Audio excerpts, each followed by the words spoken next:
Hello Ratbags, it's Jade. Welcome to a Biomutant guide today to character creation, abilities, psi abilities, biomutant abilities and attributes. Pretty much going to go through the character selection phase, show you different classes, give you some tips on what I've learned after completing the game and what I think about certain choices. Biomutant basically doesn't lock you in too much. You can really change your character and go in a different direction if you're not enjoying certain aspects of either being a ranged or close-up character or tanky or mage. There's all sorts of ways you can play this game, all sorts of abilities. So I'm going to guide you through what I think and then give you some tips on how to gain some of the abilities and points that you need to really make your character the way you want it. Leave a like if you find it useful. Let's go. So there are 6 breeds in Biomutant, and don't panic too much about what bonuses they give you. Focus on what it looks like. Really take a look and see, yep, that's the character I want to see for the next 30 hours. You will be looking at these characters for quite a while, so make sure you're happy with the look of the creature. There are ways you can change its appearance later on as well as its body shape, but that will be quite a while away. As I said, I don't think it's as important, and I've definitely seen a lot of articles focus on this a little bit too much and not recognise that Biomutant allows you to change and adapt as you play. But let's go over some of the basics. The Primal is your average Joe. He's got good stats across the board and pretty much is the balanced character. The Dumped On, I've got a few extra stats in melee damage. You can see there it's got a little bit more green about it. These characters are really particularly good when you go and find some of the special tribal weapons that you can get in the game, as they often don't have as much attack damage as some of the other stuff that you're going to find. Now Rexes have got a little bit more in intellect, so you're going to be able to use your psych powers a lot more, and they've got a little bit of extra vitality. This is the class that I ended up going with. The Hyla's meant to be a bit more of a tanky character. It's got more armor and more health.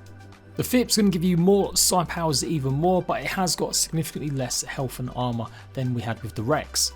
And then the Murgle's got great chances of getting more loot, talking to NPCs and maybe persuading them a little bit more. It's also got a decent critical chance. The tutorial lasts about an hour. You're not going to be doing much looting in that occasion. So I would say the Murgle is probably one of the least likely characters you should go for in the initial stages. But that loot chance can really affect what kinds of rare loot you get later on. Okay, let's start focusing on the actual attributes and changing our body shape.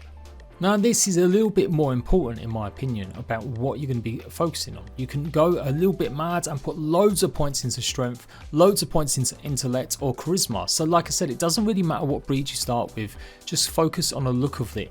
Obviously it does give you a bit of an extra baseline improvement on some of these, but you can clearly see I can have like 11 luck even though I am one of the most basic characters. So it really doesn't really matter what breed it is. It's all just about here and now and what kind of bonus you're going to get to begin with.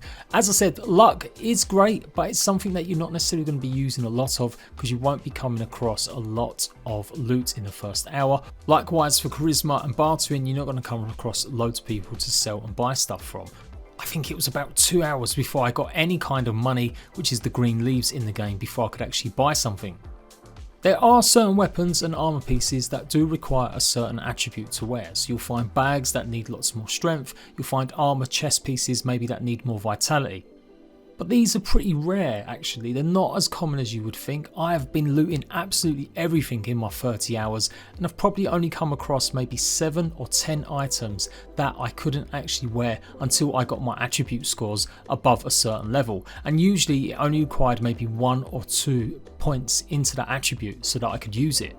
Likewise, there are certain items that you can't have unless your character level is a certain level, and again there's only maybe 3 or 4 of them that I've come across. Now you've got space for 4 unique powers when you go and get them, and these are a mixture of biomutant powers or psi abilities. They both use up key energy, and key energy is pretty much what you also use to dodge and jump around a little bit, avoiding enemy attacks. If you're someone that plays at range quite often, it would be a good idea to maybe put some points into your intellect so you can start using some of them abilities. But if you like getting up close and personal, you're really good at button mashing and doing the special combos, then definitely go for something more aligned with strength. I've yet to really find that agility is a massive bonus if I have put any points into it just far. Like I can move around a little bit quicker, but I don't really notice it doing anything while actually in combat as much. Vitality also isn't maybe as important as you think either, because you will get so many health packs in this game. Like literally I've had about 60 at any given stage. I find so many in the first few hours of just looting normally, and yeah, you'll have plenty of ways that you can heal yourself during a fight. For sure, you'll run into trouble a bit later on when there's much higher level enemies, or if you explored certain parts of the map that may be a little bit underpowered for, and where certain creatures might be able to literally maybe 2 or 3 hit you, but I still think it's pretty easy to just get lots of vitality and health stuff. Although this can interrupt the flow of a fight quite a bit because you don't have a simple button just to press it. Only in emergencies you have to literally go into the radial dial that slows down time and then utilise each one of your health items. Every time you achieve a level up in your points by getting lots of experience, fighting, doing quests, that will give you at least 1 point to put in your attributes, and they increase by 10. You will also find ways to increase your strength as well as your vitality. There are certain little side missions that actually involve you pumping iron like this, and these are another way that you can go ahead and get yourself some more vitality and strength. These small arm dumbbells will give you some strength, and there's 3 that you can find on the map, and so that's 3 extra strength points that you'll get, so that's 30 increase. Now, I've not come across any other ways to boost up your intellect or get quick points for charisma or luck, but I'm guessing there are some ways that you can do that. You will find lots of clothing items that are going to give your loot chances a much bigger score. After about 30 hours, I am sitting at about 35 loot % chance. So the main takeaway is this: go ahead and pump a lot of points into something that you kind of know that's your usual go-to class. You're someone that likes fighting from distance, then put some points into intellect. If you like fighting close up, then put points into your vitality. If you're going to be using a lot of melee weapons, then put all of your points into strength. But I still think you can make a more of a balanced character, and then you can really experience what it's really like as you get through the game and really start focusing on what you want. Last thing to note is that the intellect points govern how many turns you have on puzzles. Now, you're going to have a lot of puzzles in the game. I'm not going to lie, my character, because it had more intellect, I found these all pretty simple and easy. I rarely failed. Pretty much every 10 points that you have in intellect, that will give you 1 move. So I've got 10 moves, that means I've got 100 intellect. A lot of the early puzzles only need 3 or 4 turns, so as long as you've got something like 40 or 50 intellect, you'll be good to go.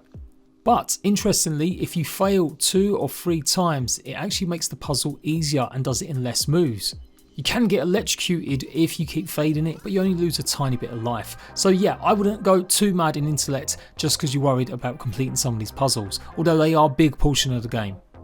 So once you've done choosing your attributes or your character base, then you can muck around messing around with fur, and this is one of the things that you'll be able to change later on in the game when you find a certain NPC.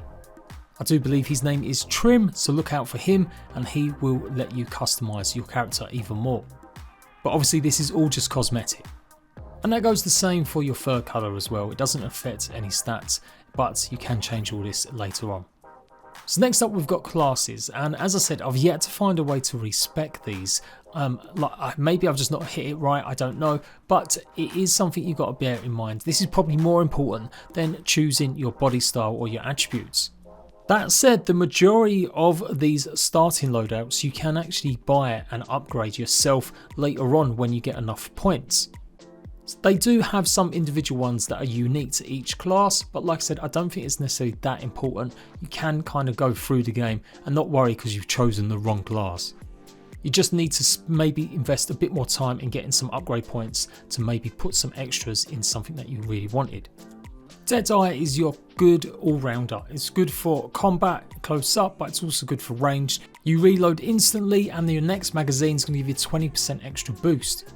Put in with the Primal, the Hider or the Rex and you've got some decent builds going on here. Commando is really just for people that play at range. If you're going to be using lots of guns, then yeah, you might want to consider this one. Also, being able to get lots of different loot so you get the more valuable stuff is important. You can get some upgrades later on that's going to give you a bit of a boost to melee combat when you're close to death, but definitely more of a ranged character. It's going to give 10% more damage to targets. Next up we've got Freak, and everyone seems to be hating on this guy, and it is my character. It's the one I've completed obviously the game with. I absolutely love it. People I think are worried because he's a magic user, you can't really use him at ranged or close combat, and I've had no problems. Basically you get a spark ball which is OP. It does a huge amount of damage pretty much to every kind of creature type that you do, and you get extra Kai energy regen. So it's important that you maybe pair this with something like the FIP or the Rex. You'll also be able to get extra perks that are going to give you just boosts and buffs to your points so you get more damage, and particularly running around at night time. You'll find so many weapons, so many different types of armor that will boost up your other stats if they're a bit lacking, and plenty of ways to craft super big massive melee weapons that'll do lots of damage. So don't be scared of using this guy, especially as he has got that Keyball, and that's going to do loads of damage in the beginning. Next up we've got the Saboteur. Now the Saboteur does start with a pretty decent perk in having two-handed weapons, but these are restricted to only the one-handed slash weapons. You can't dual wield heavy axes or two-handed weapons. You'll also get an extra 20% regen speed after dodging, so it can be really good to get in there with a Dum-Dum or a Primal because of that extra melee damage. After that we've got the Sentinel, which is going to pretty much be more tanky, so maybe pair this guy with the Hyler for absolute maximum effect. I have to say, out of a lot of the classes, this one does seem one of the most weakest. That extra increase of base armor by 10 isn't really as effective, especially when you start getting loads of bonuses and buffs to your armor with different items as you progress. Some of the perks later on mean that you're going to be able to heal a little bit quicker, and there is a ricochet ability that can do a little bit more damage, especially when dealing with crowds. And then I couldn't actually show you guys the mercenary class as my review code didn't come with that as an option. It's basically a pre-order bonus. If you pre-order the game, you get the mercenary class as free, otherwise you're going to have to buy it as DLC after the game is released. But it's not really that massively important. You get a Fury ability which is going to do 10% more melee damage, so that's pretty OP, and then it does have a dual wield skill. That is unlocked from the start, that's why you're basically buying it. Whereas you can still unlock the dual wield using some of the other characters. You're just going to have to use some of your upgrade points to do so. So don't worry if you missed out on this pre-order bonus, it's not the end of the world. You can still go ahead and get yourself some nice katanas that you'll be able to modify and upgrade. It really isn't that big a deal. I've seen a little bit of kerfuffle on the internet about locking off DLC for a major part of the game, and honestly it's not really like that at all. You can combine, you can unlock some of the abilities, it's just literally a tiny little pre-order bonus. But obviously combine this with the Hyler for that maximum melee effect, and yeah, you could be doing a lot of damage, but you may be a little bit more open to attacks as the health isn't as great on this character. So that's creating your character, but what about the abilities and the points needed to boost them and make use of it all? Well, let's start with the psi points. Pretty much these are going to give you special abilities like telekinesis. It does also have elemental attack damage types that you can use, like fire damage or ice damage or lightning damage. You'll get a point pretty much at every outpost that you liberate or conquer in one of them little totems, and you'll find these all over the open world too. So these psi abilities that you can unlock and earn, they're not exclusive to any character or class. You will be able to find loads of them and upgrade and get different abilities. You'll also get psi abilities points by helping out villagers and townsfolk occasionally, not maybe by smashing them to bits, but by doing a little bit of cooking.